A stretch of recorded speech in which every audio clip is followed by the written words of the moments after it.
기도하겠습니다. 하나님 아버지, 고난을 통하여 말씀을 깨닫게 하시고 내 죄를 보게 하시는데도 회개하지 못했습니다.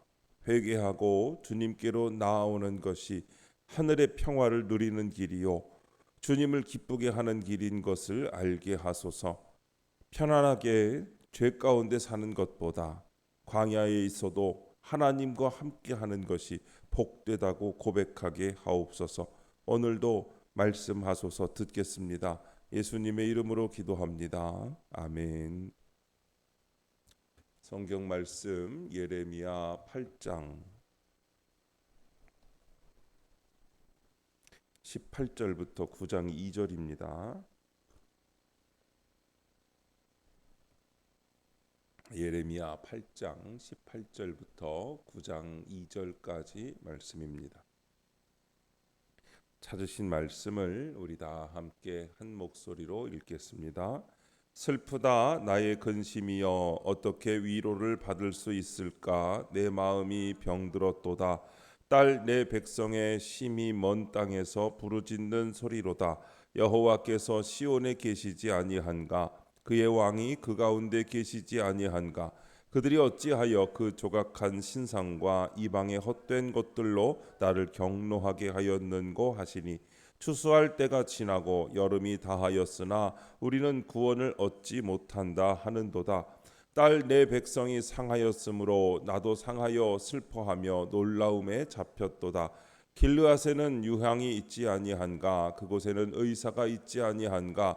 딸 내 백성이 치료를 받지 못함은 어찌 됨인고? 어찌하면 내 머리는 물이 되고 내 눈은 눈물 근원이 될꼬? 죽임을 당한 딸 내 백성을 위하여 주야로 울리로다.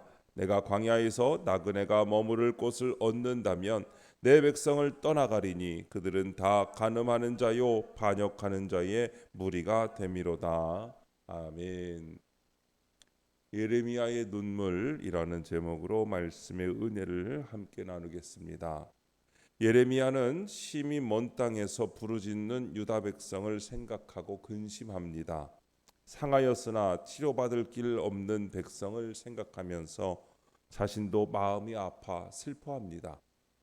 예레미야는 하나님 앞에 반역자의 무리가 되어 죽임을 당한 백성을 위해 주야로 웁니다. 첫 번째, 슬프다 나의 근심이여, 8장 18절부터 20절입니다. 예레미야가 마음이 병들기까지 슬퍼하며 근심합니다. 왜냐하면 심히 먼 땅에 사로잡혀간 유다 백성이 조각한 우상을 섬긴 자신들의 죄를 보며 회개하지 않고 우리는 구원을 얻지 못한다며 한탄하기 때문입니다. 힘든 환경 가운데 우리에게 가장 큰 위로는 문제가 해결되는 것이 아닙니다.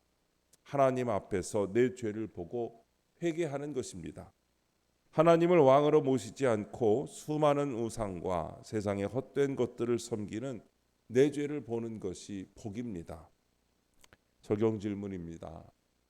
현재의 고난 가운데 우상을 섬기며 세상의 헛된 것들을 따랐던 것을 회개합니까? 예레미야는 유다 백성이 하나님을 떠나 우상을 섬기고 불의를 행하는 모습을 보며 깊은 슬픔을 느끼고 그들의 고난과 파멸을 지켜보며 마음 아파합니다. 그들이 말씀을 알아도 자신들의 죄를 보며 회개하지 않으니 위로를 얻을 수가 없습니다. 하나님은 죽어가는 영혼을 불쌍히 여기시고 대속의 은혜로 공의를 회복시키시며 생명의 빛을 비추시려 하지만 사람이 교만하고 말씀에 관심이 없으니 듣지를 못하고 알지도 못합니다. 하나님은 그런 나의 악한 행실을 막고 멸망하지 않게 하시고자 고난을 통해 나를 부르십니다. 나의 교만을 막으시려는 것입니다. 자기 의 때문에 회개를 몰랐던 사람도 무너짐의 사건을 만나면 회개하게 됩니다. 하나님이 나에게 찾아오시는 일은 회개로부터 시작되는 것입니다. 그러나 회개는 인간의 힘으로만은 할 수가 없습니다. 그래서 말씀 속에서 내 죄를 보고 회개할 수 있는 것도 인간이 받은 축복인 줄로 믿습니다. 두 번째, 치료받지 못하는 백성, 8장 21절부터 22절입니다. 예레미야는 죄로 인한 심판으로 상한 이스라엘을 보고 슬퍼하며 놀랍니다. 다른 사람이 심판당하는 것을 당연하게 여기지 않고 자기 죄를 보면서 함께 슬퍼한 것입니다. 그런데 죄로 인해 상한 것은 당시 명약으로 알려진 길르앗의 유향으로도 고칠 수가 없고 의사도 고칠 수가 없습니다. 이처럼 모든 사람은 세상 어떤 방법으로도 영벌의 결말을 피하지 못합니다. 오직 하나님만이 우리를 고치시고 구원하십니다. 적용 질문입니다. 나는 세상에 알려진 명약이나 의사를 의지합니까? 아니면 나를 고치시고 구원하시는 하나님을 의지합니까? 당시 길르앗에서 나는 유명한 유향으로 만든 약이 있었고 의사들도 많이 있었습니다.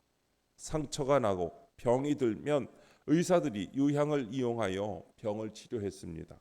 그럼에도 불구하고 유다 백성들이 치료를 받지 못하는 것은 약이 없어서가 아니라 의사가 없어서가 아니라 하나님 앞에 회개하지 않으므로 은총을 거절하고 있었기 때문이라는 것입니다.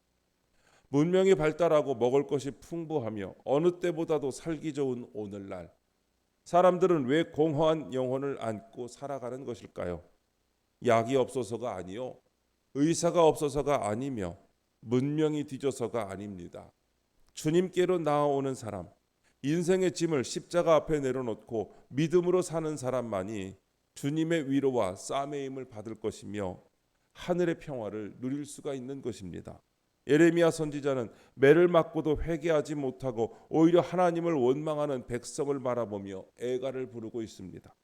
선지자의 애가는 곧 주님의 애가이기도 합니다. 우리는 주님의 마음을 아프게 하는 자들이 아니라 주님을 기쁘시게 해드리는 성도가 되어야 하겠습니다. 세 번째, 주야로 울리로다. 9장 1절부터 2절입니다.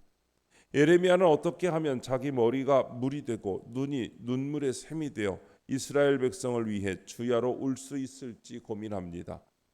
이스라엘 백성이 아무리 말씀을 가지고 있어도 다 간음하는 자가 되고 반역한 자의 무리가 되었기 때문입니다. 심지어 예레미야는 사람이 살 수 없는 광야에 머무를 곳을 얻는다면 백성을 떠나 그곳에 가고 싶다고 합니다. 심판으로 달려가는 세상 한가운데서 안전하고 풍요롭게 살기보다 천국을 소망하는 것이 성도의 특권입니다. 적용 질문입니다. 세상에서 편하게 살기보다 하나님과 함께하는 광야에 사는 것이 복되다는 것을 고백합니까? 하나님을 아예 모르는 사람보다 알 만큼 안다고 하는 사람에게 천국이 가까이 왔다고 말하기가 더 어렵습니다. 그런 사람에게 천국이 가까이 왔다고 하면 그런 소리 수십 년 들어도 예수님은 안 오시더라고 합니다. 그런 사람에게 들려줄 것은 내가 고침을 받고 살아난 간증밖에 없습니다. 예수 믿었더니 사업도 잘 되고 뭐든지 잘 되더라 같은 간증을 말하는 것이 아닙니다. 고난이 있어도 여전히 광야에 있어도 말씀으로 평안을 누리는 간증, 어떤 상황에서도 천국을 누리고 사는 간증이 바로 천국이 가까이 왔다고 증거하는 것입니다. 큰 고난이 아니어도 좋습니다. 칭찬 중독과 물질 중독의 병이 고쳐진 간증, 자존심 때문에 죽고 싶었다가 교만을 회개하고 살아난 간증, 미워할 수밖에 없는 사람을 용서하고 마음이 시원해진 간증으로 영혼 구원이 천하보다 귀하다는 것을 증거할 수 있는 것입니다. 하나님과 함께하는 광야에서 사는 것이 복되다고 하는 고백이 나를 살리고 남도 살리게 되는 것입니다. 오늘도 말씀을 읽고 말씀을 묵상하시면서 여러분의 삶에 적용하시고 회개하여 하나님의 뜻에 따라 살아가는 저와 여러분 되기를 주님의 이름으로 축복합니다. 기도하겠습니다. 하나님 아버지, 힘든 환경만 바라보며 한탄하는 저를 위해 대신 울어주는 믿음의 공동체를 주셔서 감사합니다. 이제는 우상을 섬긴 내 죄를 회개하며 세상 명약과 의사가 아닌 구원의 하나님만 바라보게 하옵소서. 세상의 부귀영화나 안락함보다 광야에서 주님과 함께하는 것을 더 사모하게 하옵소서. 주님, 이 시간 주님께 기도하는 성도들의 기도 가운데 함께하여 주시옵시고 주님의 세미한 음성을 들려주시며 그 선하신 손길로 붙들어 주옵소서. 우리 주 예수님의 이름으로 기도드립니다. 아멘. 이 시간 이후에는 여러분들의 기도를 주님께 드리며 하루를 시작하시기 바랍니다. 주여 한번 부르시고 기도하십니다. 주여